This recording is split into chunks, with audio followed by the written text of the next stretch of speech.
Good evening, and welcome to Creative Broadcasting, the station of unlimited possibilities, presents Creating Your Seat at the Table with your host, Ashley Little, as she welcomes her guest to the table.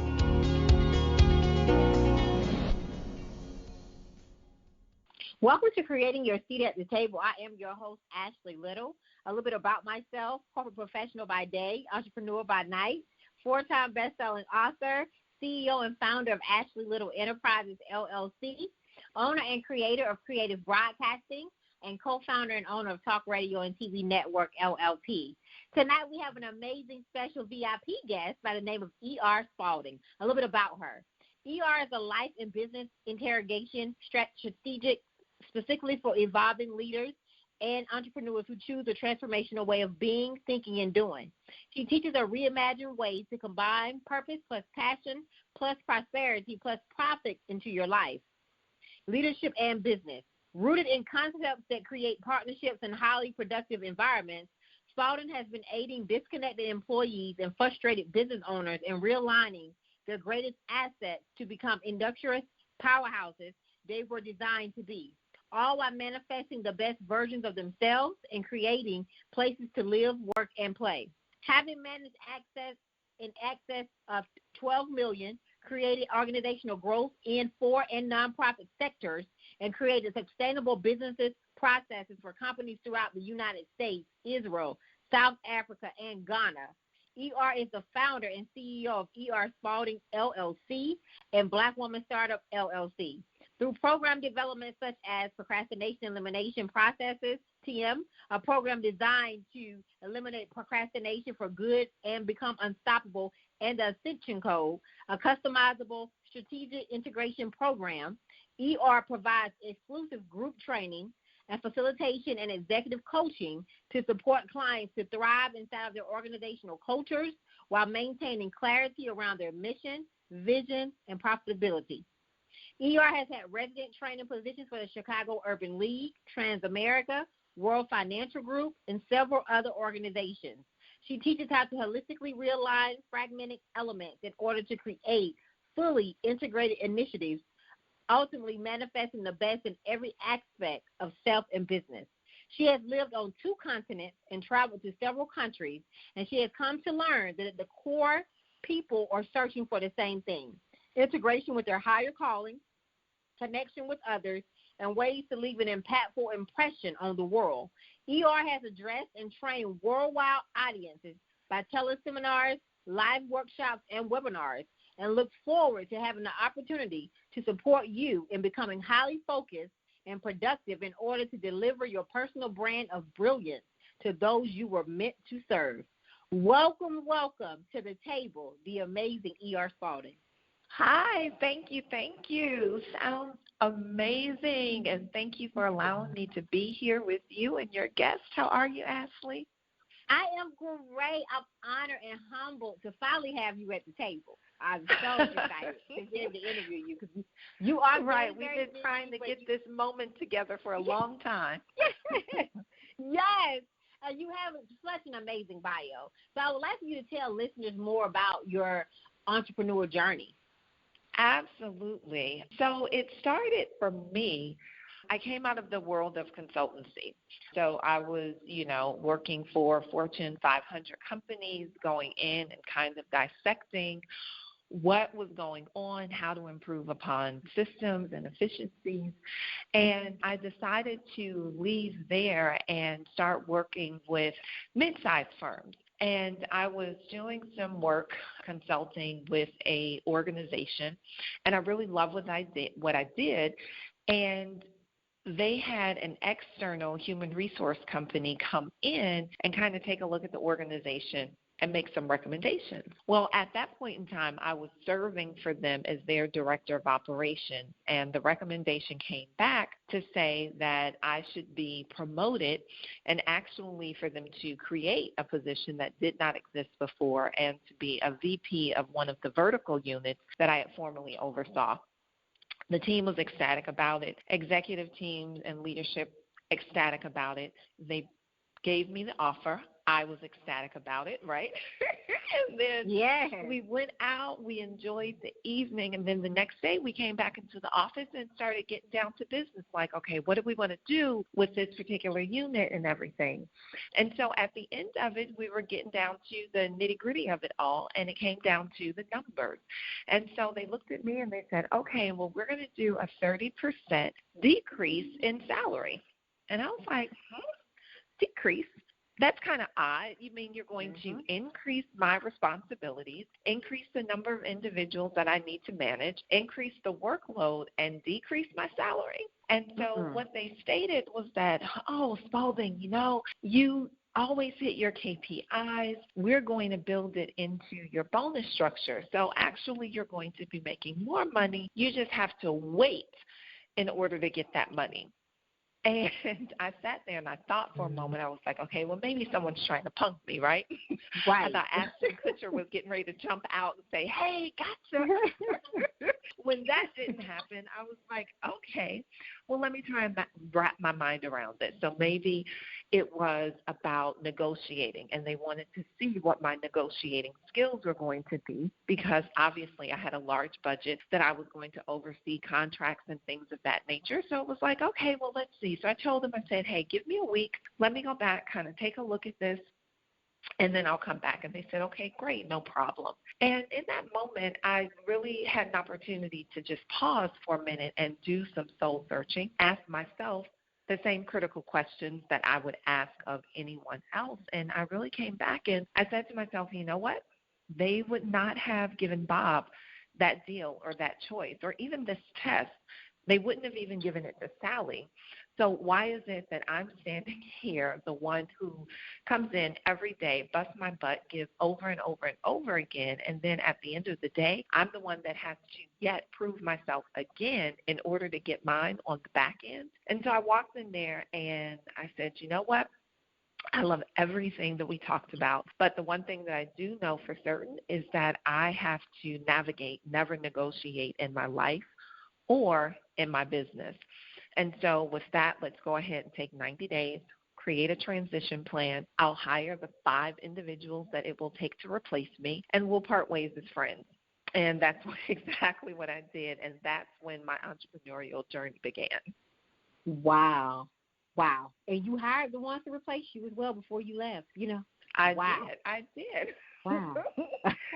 So you never want to burn a bridge, or at least that's what I was taught in the beginning. Some need to be burned and never brought back. But, I didn't, I really had a great experience while I was there. I really learned a lot while I was there. And, outside of that, it was really a good place to work. But so I didn't want to walk away with a sour taste in my mouth or theirs. And it was just, only right, because I did have my hands in a lot of different pots. There were other individuals that had different titles at that time than I did, but I reported directly to the CEO because I pretty much handled all of the operations across 5 vertical units.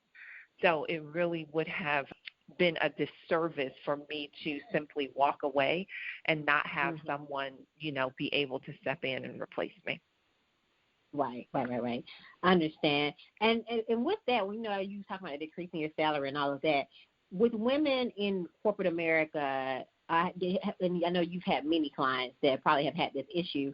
Why do you think that's an issue that with women in corporate America, that they want them to do more work, but they don't want to pay them for the work that they're doing?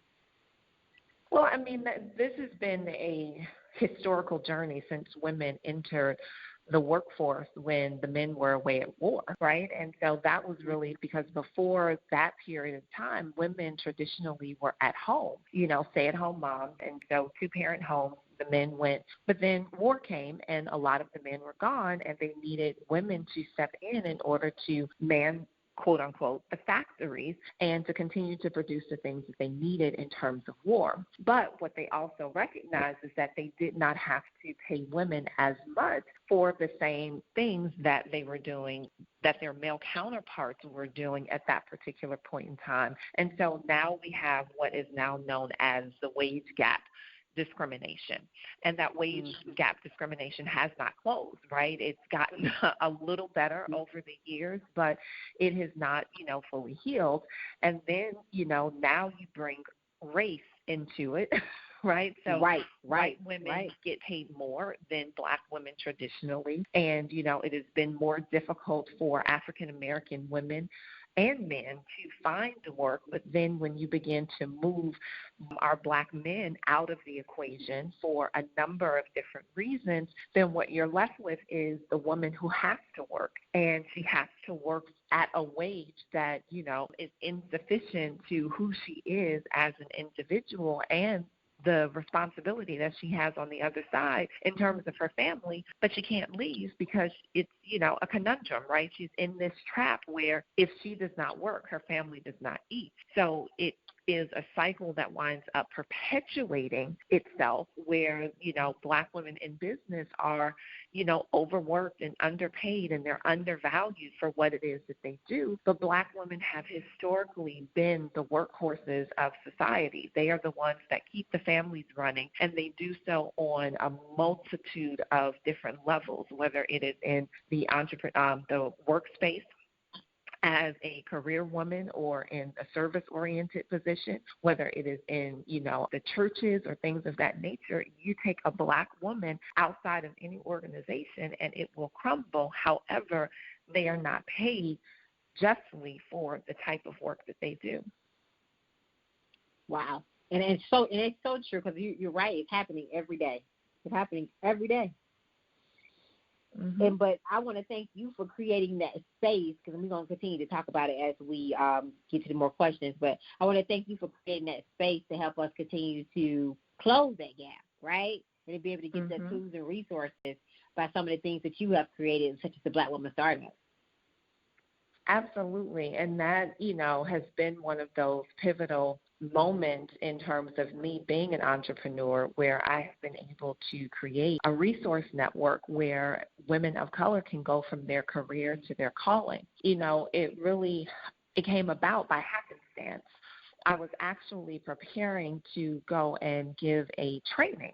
And so I was doing some research and came across a couple of statistics that were, out there. And it was like, Black women in business are the fastest growing group of women in business. And I'm like, yeah, what I'm saying? Like, this is fantastic. And then, I was reading somewhere else, and it was like, Black women in business generated $386 billion in revenue. And I'm like, cha-ching, cha-ching, right? Let's go.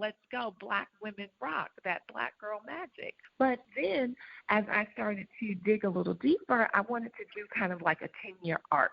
So I wanted to show, okay, almost like the Census Bureau, what happened over the course of 10 years. And so as I'm doing more research, I come across an American Express article that was talking about women in business in general. And they began to break down a couple of numbers. And so went back to 2007. And in 2007, white women in business generated roughly around $182,000 a year in revenue. So coming out the gate, not a bad start, right? Looking at women of color generated around $80,000, right? So it's like, there's still that gap, right? White women are coming out in the multiple six-figure range, and we are shy, women of color are shy, and so there's about $100,000 gap there. Okay, but it's still not too bad. Fast forward 10 years, moving into 2017, and white women in business are generating $212,000 a year. So they are moving up. Women of color, however, are generating $67,000. And it's like, whoa, what happened? Not only did the gap get wider, white women in business are moving in a positive trajectory. Women of color are moving in a negative trajectory. Then you take that and you extract out the Black women. So you're not talking about, Latina sisters or Indian sisters or anyone that has melanin in their skin. You look at that number in 2017, Black women in business generated $24,700 per year. And that then is the reality of what most Black women in business are doing. And so that stark reality just gave me pause, because really the arc that we were looking at is that Black women in business move from being employed to being an entrepreneur to being eligible for welfare, because you can go and apply for federal assistance if you have a family of 4 and you're generating less than $25,000. And at 24/7, that is, a very humbling thing. And so we have this picture, right, that we are given. We have this picture where individuals are touting that Black women in business are the fastest growing group of women in business. But then the complete narrative of that is, yes, they are the fastest growing group of women in business, because how many Black women does it take generating $24,700 to make up that $386 billion number? That's a whole lot of Black women going into business, doing very little in terms of stabilizing their revenue that will do anything to support them and their family. And then if we take it one step further and we go back to asking the question as to why women are leaving the workplace to go into this high-risk environment called entrepreneurship, and then you turn around and it leads us right back to the beginning: wage gap discrimination, racial discrimination, harassment in the workplace, hostile work environment, overworked, underpaid, underappreciated for what an individual does. And so, I have always come from an environment of individuals that, continually tell me that if you are the one that sees the problem, then obviously that means you have to be part of the solution. And so Black Woman Startup was birthed as a result of seeing this problem, seeing this incomplete narrative that other individuals were putting out relative to our story. And we, as Black women, are the ones that have to, one, tell our story, right? Because we're the only ones that can get it right and tell the full scope of what that story looks like. And then secondarily, we are the ones who have the ability to band together and to do it right, because there's no one else that's coming to save us, because they don't even want to look at the entire picture. So we have to save ourselves. And Black Women Startup is here to be a place where Black women can congregate to come together so we can save ourselves. I love that. And I just want to commend you for creating that space, because it's definitely needed, especially with the wage gap discrimination, and like everything that you just talked about is so true. And I'm coming to find that a lot of Black women leave, like you said, corporate America to go into entrepreneurship to make a better life for themselves, right? Because of everything that's going on in corporate America with the wage gap and, with the overworked, underpaid. But unfortunately, like you said, it's leading to sometimes if it doesn't work out, it leads them back, down another road to, unfortunately, welfare, right? So so what are your thoughts on that? Because, I just think that's the big thing of why they take those risks, which is nothing wrong with taking risks. It's because they just want a better life, and they're just either fed up or they're unhappy. And like you in your bio, and I know just, consistently following you, work with many clients who've been very disconnected in the workplace. So some of that comes from that, correct? Absolutely, absolutely. And, it's very little that can be done to adjust someone else's dream. Right? Because it's their dream. And so if we don't have a vision for what our lives are going to be, then someone else will certainly create a vision for us. So whether you choose to stay in the workplace or if entrepreneurship is the choice for you, neither is right or neither is wrong. It is just a choice for you. But whatever that choice is, we have to be impactful with what we're doing, and we also must be intentional with how we're going about doing it. Black women in business are not going to be able to follow the rules that have been laid out before us. Many of us who are going into business for ourselves, we don't have the benefit of other people's money, right? We can no longer walk inside of a bank because we don't own any banks anymore, or credit unions, and say, hey, yes, I would like a $250,000 loan in order for me to go out here and to fund my idea so that I can do it the right way. Because the right way is actually needing and creating a team of individuals around you. One cannot be an island unto themselves and be successful. No business has ever started in that particular way and gone all the way through to the finish line. Whether those people are expressly on the payroll or not is another story, but it is always a team effort. So Black Women Startup is this resource center for individuals to connect so that they can collaborate, so that they can ascend together. So part of what you were talking about in terms of my bio with the Ascension Code is really taking a look at what does it take in order for us to ascend? What does it take for us to be upwardly mobile in this space called entrepreneurship? And that requires a couple of elements to be there. So our ascension, our upward mobility, right, is directly proportionate to, one, our individual learning and teaching. So we have to be responsible for the information that we are consuming, and then we have to take that information and turn around and teach it to someone else. So what does that mean? What does it look like? So Ashley, you have learned how to create a podcast. You have learned how to create a radio network. You have learned all of these different things. It is now your responsibility inside of that learning to turn around and to teach others how to do it. However, you're still not to do it alone.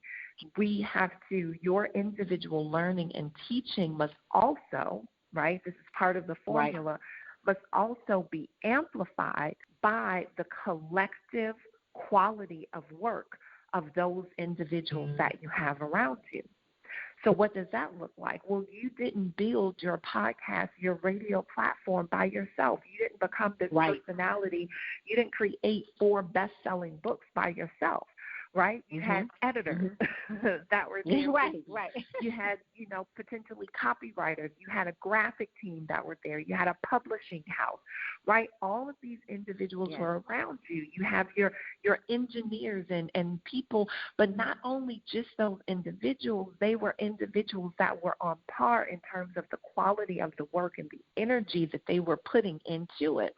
Why? Because when you look at the collective is made up of none other than individuals who are also learning and teaching themselves. So if we are not working in this very holistic fashion where we are taking responsibility for our personal standards of excellence and we are learning what there is to know so that we can become masters in our specific areas and turning around and teaching others to become masters while working collectively with other individuals who are doing the very same thing, we will not ascend. And so what we find is that women are stepping out, right? Some of them, my story, it looked pretty at the beginning, right, when I left, because I had contracts that were lined up. People were like, oh, my God, you didn't have, a non-compete agreement or anything like that. We're scooping you up right here. And they were throwing contracts my way. And for the first, I want to say, in less than 6 months, I was generating multiple 6 figures inside of my business. And then there was this thing called the market crash, right, where all of America was going through. We had the housing bubble, and everything began to fall under. Companies were doing things differently. We had, all of our car companies or whatever filing, for bankruptcy and getting government handouts, right? America was in a blitzstorm. Right. And so there were things that I didn't know because I hadn't built a team. I didn't know sales. I didn't know, how to market my business in a way because, again, I had peers that were inside of the industry. When they found out that I was no longer working for this particular company, they were like, oh, my God, we need you over here on this project. We can write your company in at $80,000, right? So I was getting contracts left and right. And so when the housing crisis came, there were some skills that I had not developed, and because I didn't have a team of individuals around me, I quickly went from making multiple 6 figures to trying to figure out how to bring in 4. and my life dramatically changed. Yes. And as a Black woman in business with a master's degree in business, I had to apply for welfare.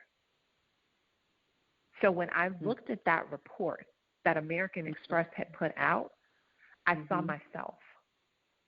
Right. Now, luckily, what happened along the way, but this is not before the repossessions, the foreclosures of the home, and all of the other things that you can imagine, because I had a home in Chicago, I had a condo in Atlanta, I'm flying back and forth and doing all of these things. So it wasn't without the scars and the bruises to match, right? There were some angels that gathered around me, and I was able to turn some things around. But, yeah, for a couple of years, I got beat up real bad. And so I'm standing here as a byproduct of coming through on the other side. And at the time, I thought that I was an anomaly. I thought that I was the only one. I did not know that this was a trend until that report came out. And so now I'm taking a look at that and I'm saying, oh, my goodness, this is happening to more than just me. So the story was not for me in order to just read and say, oh, what happened here? No, the story was to allow me to see myself in the faces of all of the other Black women who were phenomenally great at what they did, but they just didn't have the formula in order for them to ascend so that their bank account could really reflect how good they were. And so this is why I do what I do. Your story is so powerful, and you're not only, like you said, you're a byproduct, but you turned your pain. You turned that into, empire, right? You embrace the pain, and now it's an empire, a freaking enterprise, basically.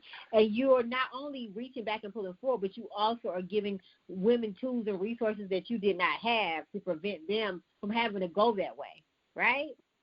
Absolutely. That's why it's so powerful to serve. And I know you big on, you always speak about serving, right? And I really want you to kind of touch on that a little bit more about serving, because I think people get that confused. They want to, get to the next level, but they forget that you have to serve first. And I know that's something that you live by. Could you speak more on that? Absolutely. One of my mentors and friends, he says that the opposite of wealth is not poor. This is Trevor Ott. The opposite of wealth is not poor. The opposite of wealth is underdeveloped resources. Poor is just a reflection of what we did with those resources. The opposite of wealth is not poor. The opposite of wealth is underdeveloped resources. Wow. Poor is just a reflection of what we did with those resources. See, there is something that begins to happen when we allow ourselves to stand in a place of service. Remember, part of the Ascension Code as an individual, the first responsibility that we have is to learn. Because one of the greatest resources that we can have as an individual is our mind.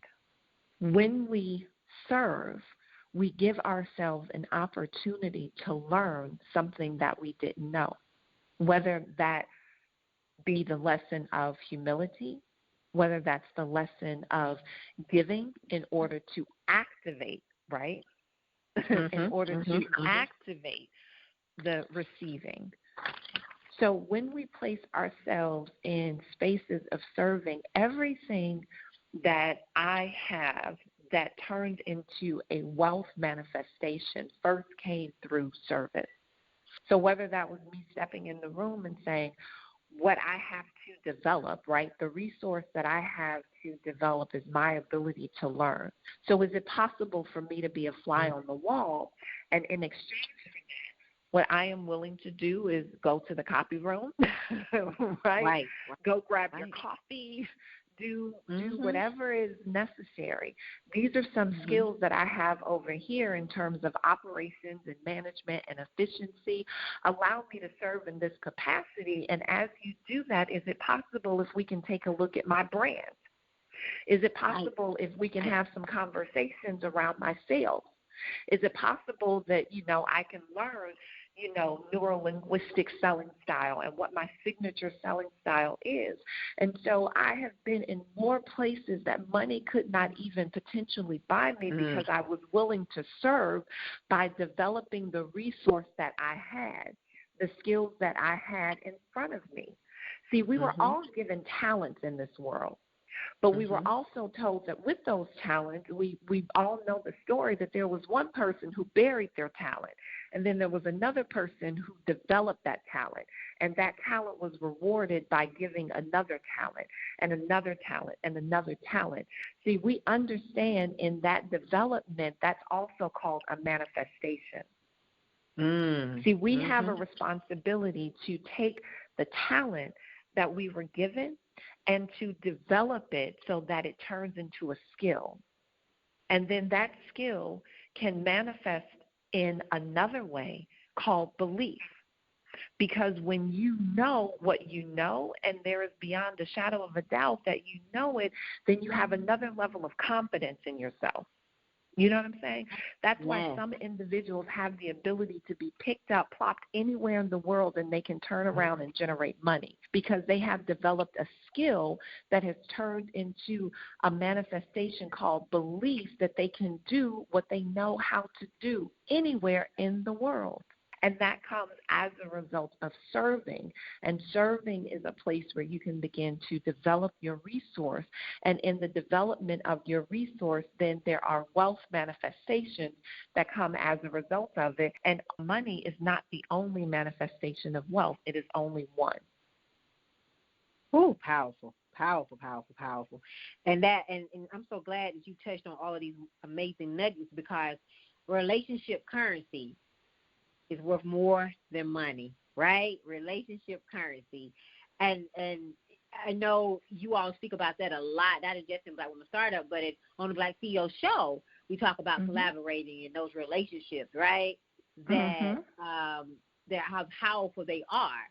So could you touch on the relationship currency? Absolutely. But and with that, even with the relationships as currency, if we don't invest it, then we've squandered it. We invested so that we develop it.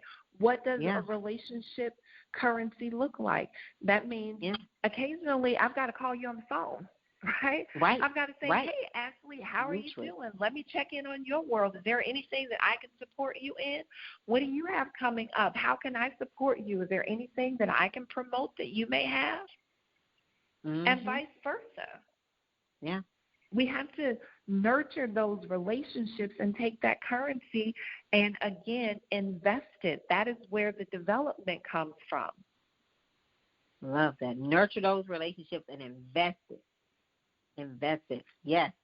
So important for our listeners that are listening because I think that's where people, forget that part, right? You got to nurture the relationships. You have to build those relationships and build that trust because we're so stuck on the end result. We're not, nurturing and building the relationships. Absolutely. And many of the times we don't know what the end result is going to be. If we go in with, and this will sound like an oxymoron, but there has to be a healthy level of unexpectation, right? And not going into anything expecting for a particular outcome, but just knowing that there is going to be an outcome. It allows you to go in as an open slate. I never would have imagined in some of the relationships that I've been able to formulate over the years that a random act of kindness, right, or a random act of, investing, right, in a relationship would manifest in ways that just kind of blew my mind. I'll never forget that I was driving down the street, right? And I had my sister in the car and one of her girlfriends. Well, it was one of those hot kind of Chicago summer days, and there was an old lady who was crossing the street, but she was moving kind of like at a snail's pace, and it was one of those one-way streets, but it had like 4 lanes in it, and I'm like, oh my goodness, this lady is getting ready to get hit, right? So I pull over my truck, I hop out, and I'm like, can I help you, get across? Well, in her mind, she took that I was going to pick her up and take her somewhere. And because I hadn't really clarified exactly what that looked like, I said, okay, sure. We put her in the car, and she had us, just driving around, just, almost, it felt like forever because we were trying to get somewhere, but just allowed myself to be in the space of being in a place of service. And so I went and, finally dropped her off at one of the bus stations that she was trying to get to. We parted ways and then went on. Well, what I didn't know is that my sister's friend, who I had just met that day, was the owner of a network. And she was like, you know what? That random act of kindness right there says something about who you are as an individual. I'd like to have you come on my television show so that I can feature you. And I just want to talk about what propelled you to do that. Mm-hmm. And that relationship then blossomed into more speaking engagements and things of that nature because she had an opportunity to see me in a place of service, doing something that I didn't have to do, but it was the right thing to do. I love it. Doing something you did not have to do, but it was the right thing to do. I love that. So many amazing nuggets that you were sharing tonight, ER. Yeah, and for many of us, the right thing to do is just showing up authentically with who you are. Mm-hmm. Mm-hmm. Right? Because I'm just in the car with my sister, and we just riding down the street. But what has been instilled in us is to look out for the elderly and to make sure that the least among you, right, are protected. So we cannot be afraid, and the lesson inside of that is that we cannot be afraid to stand up and be who we are because you never know who's watching. And again, that act of service, right, that was instilled in me, which is a skill that has developed into, just me being who I am, the influence of who I am, then went and extended, and it influenced someone to do something that she may not have done had she not been exposed to that act of kindness.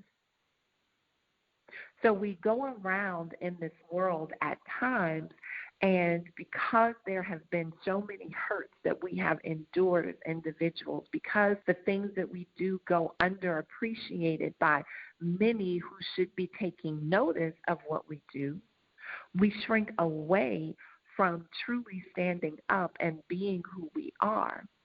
And when we do that, that's the equivalent of the man who buried his treasure. So as Black women, as entrepreneurs, we have to constantly stand up even when it appears as if no one is looking. We do. And the words, and I always think about when you made that comment, I think about Michelle Obama. When they go low, we go high, right? So we always have to remember that regardless, because we always got to remember we have to work 10 times harder anyway, no matter what, as well. Mm-hmm. And we can come out of that narrative also, right? Working the 10 times harder. How about we work 10 times different? Yeah. Right? Right? So we have been, moving in their game, right? They've set up the Monopoly board, do not pass go, right? Collect $200. And it doesn't appear like we're winning at that game. So how about we build a new one? Build a new one. I love something different, and we work 10 times different than they do. which means that we can build these collaborative partnerships and build these networks of individuals and work on ourselves and then teach the next generation and work with each other and do so in a level of excellence that, again, allows us to ascend, have that upward mobility in a different way. So how about we do that? Let's tell our listeners, put wherever the comments go, right? Just be like, hashtag 10 times different. Hashtag 10 times different. I love it. Hashtag 10 times different for our listeners that are listening. Powerful. And ER, I know you already built your table, but I always ask my guests, how did you create your seat at the table? I really think about Queen Nzinga, right? And the type of individual that she must have been, and the spirit that would flow inside of her, that as she was fighting for her people and she went in and began to negotiate with those that would have her and her people be subjected, that they determined that they would sit down and she would have to stand during the meeting. And who she must have been that engendered the level of loyalty, the level of respect, that one of her generals would get on all fours and would sit, he would be on all fours just so that she could sit upon his back. See, there doesn't even have to be a table when we do things 10 times different.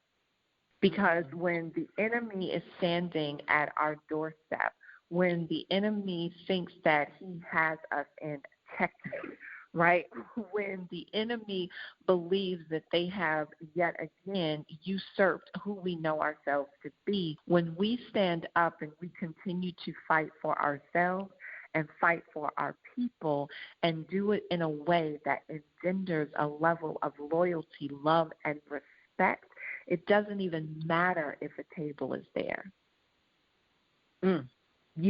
Someone else will come and create a chair for you. I love it. I love it. So powerful, so powerful. And for all our listeners to know that E.R. Spalding. So what did success teach you, E.R.? Ask that question again. I lost you for a moment. I said, what did success teach you? What did success teach me? I think the more pointed question for me is, what did failure teach me? Because in my failures, it gave me an opportunity to learn, right? Right. Because, again, the things that we are good at, sometimes we have the ability to take those things for granted or rest upon those laurels in a way that does not serve our highest good, because we don't all the time, not, it's not a blanket statement, but in a lot of instances, we take those things that we do really well for granted. But it was in those failing moments, right, that I learned so much, because it gave me, and not that I had to go out and learn how to be a master saleswoman. I didn't have to go out and learn how to be a master marketer. But what it did teach me is that I had to learn how to build a team around me. How to encapsulate myself with others who knew more than I did and be appreciative of the laser-focused genius that was them, which then allowed my area, my zone of genius to explode in ways unimaginable. And that, for me, was the biggest lesson in that, because when I went out there initially and built my first business, when it crashed, it crashed in flames. So it certainly went up in flames. But I didn't have anyone else around me. And so for me, the success is being able to get the lessons out of the failures. being able to get the lessons out of the cell is so important. And you're so important. It's so good that you said about having that team, right? And having the right team around you, and being okay and putting yourself in those circles, in those environments with people who know more than you. That's so important. That's so important, and be able to embrace that. I love that. And that's the thing. It's almost like, we're talking about the seat at the table. If you find that you are constantly the one that knows the most sitting at the table, then you need another table. Yeah, wrong table. Now, that doesn't mean, again, there's always that component. You should always have those individuals that you turn around and you mentor. And then you also have that circle of individuals whom are your peers that you all have the ability to work and grow together. And then you have those that have gone further and farther than you that you can continually learn from and continually get sharpened by. So you want to have that three kind of, circular and integrated approach. So one, you don't turn around and get to the point where you're like, oh, well, I know more than you, and you begin to get this haughtiness about you because you're a master in your own mind. So it's always, the past, the present, and the future, and that makes up the full body of who you are as an individual and as an entrepreneur. The past, the present, and the future. Yes, love it. So, ER, what can we expect from you the rest of 2019? I mean, you started off quarter 1 and 2 very powerful, and we're in quarter 3 now. So what can we expect from you the rest of 2019? Woo! Sky's the limit. No, we are gearing up. We have our Black Woman Startup Conference that will be in March of 2020. So our team is feverishly working on that. It will be in Chicago, Illinois, March 19th through the 22nd of 2020 at the Sofitel Chicago. So that's coming around the bend. And in between that, just continuing to elevate and expand what we have been doing. We have a Black Women Startup Trainers Bureau, which is where other experts in their arenas come in, and they provide free video training to, our growing community that's out there. And so we're just, building that up and working with our trainers and doing the very thing that, I talk about. See, I don't create a methodology that, one, I don't utilize in my life, in my business, before I bring it to other individuals. And so the lens through which my company operates are the very principles that I hold dear. So I asked myself, as a company, how are we going to ascend? And in any projects that we begin to bring up or put out there, we're always looking, does it have an element where the individual has the ability to learn and then turn around and teach? And then is that amplified by the collective energy of those individuals around them? And are those individuals learning and teaching as well? And so Black Women Startup, the Trainers Bureau, is actually one of those bodies in terms of our pillars that we're able to utilize right now. Let's see, other things. We've got a marketing camp that's coming up.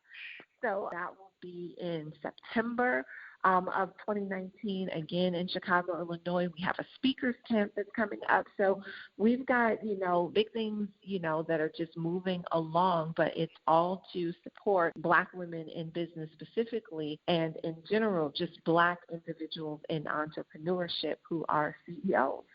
So we do a lot of work in collaboration and in partnership with Black CEOs, in addition to the Happy Entrepreneur and a lot of the other resources that we have with, organizations and our trainers. So, yeah, those are some of the things that we have on the horizon.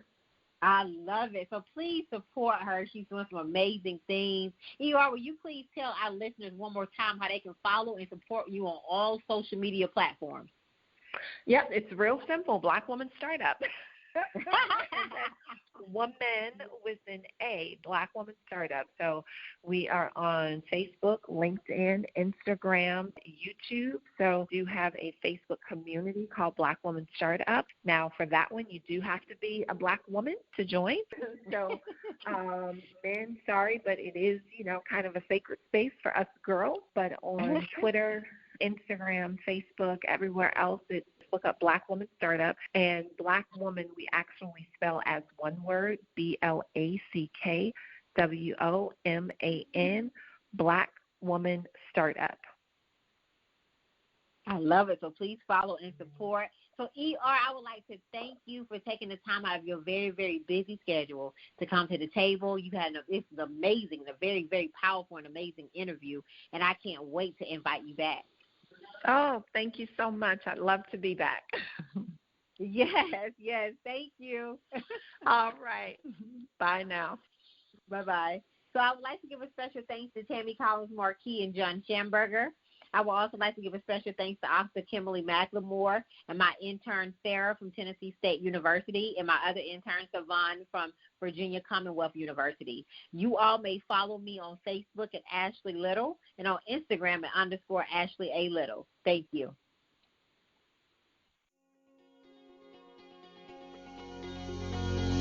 Thank you for tuning in to another episode of Creating Your Seat at the Table, where Ashley speaks with corporate professionals, celebrities, entrepreneurs, authors, and speakers who are transitioning or have transitioned to entrepreneurship.